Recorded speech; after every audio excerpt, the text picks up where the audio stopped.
అన్నా అవి రేకులన్నా అవి గుచ్చుకుపోతాయి. దగ్గరికి భారతీయ జనతా పార్టీకి సంబంధించినటువంటి నాయకులే కానీ బీజేపీ కు సంబంధించినటువంటి లీడర్లే కానీ వచ్చినప్పుడైతే పోలీసులు అయితే దౌర్జన్యంగా ధ్వంసం చేశారు. ఆ ఘటన దగ్గరనైతే మనం ఉన్నాము. ఒకసారి విజువల్స్ చూసుకుంటే ఇక్కడ పోలీసులు అయితే అక్రమంగా పోలీసులు మా గుడికాడికి మేము వెళ్తా ఉంటే ఈరోజు పోలీసులు విశేషంగా దాడులు చేస్తా ఉన్నారు.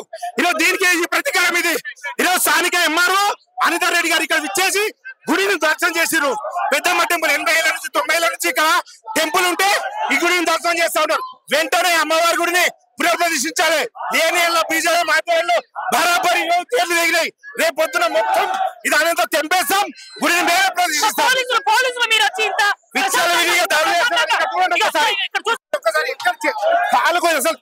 ఎక్కడ లేకుండా కూడా దారులు మనం ఇక్కడ చూసుకుంటే నిజంగా బీజేవైఎం ప్రవీణ్ గారి మీద అయితే పోలీసులు అయితే చేసినటువంటి దాడిలో ఆయన కాలుకు కూడా గాయమైంది. ఆయన కాలుకు కూడా గాయమైతే మనం చూడవచ్చు. ఒకసారి మాట్లాడండి.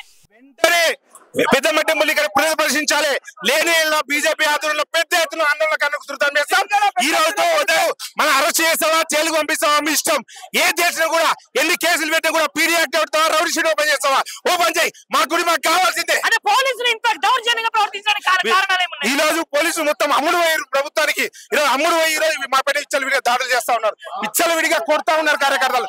ఎన్ని దెబ్బలు తిన్నా సరే మేము ఎక్కడ వెనకాడమని చెప్పి హెచ్చరిస్తూ ఉన్నాం. మరి మీరు ఇంత శాంతియుతంగా అందరు కలిసి వచ్చారు కదా, మరి ఇంత కోలాహలంగా ఇంత గొడవ జరగడానికి కారణం ఏమి? ఈరోజు చెప్తున్నాను కదా, పోలీసులు మాకు ఇష్టం దాడులు చేస్తా ఉన్నారు.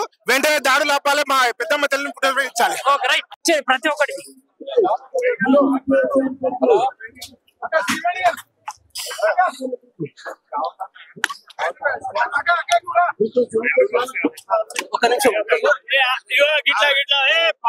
జై శ్రీరామ్, జై జై శ్రీరామ్.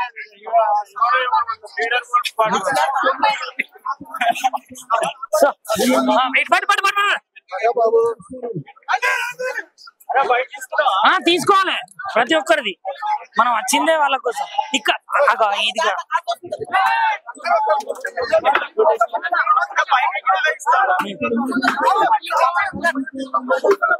లైక్ చేయండి, షేర్ చేయండి, సబ్స్క్రైబ్ చేయండి. మరిన్ని వీడియోల కోసం బెల్ సింబల్ పై క్లిక్ చేయండి.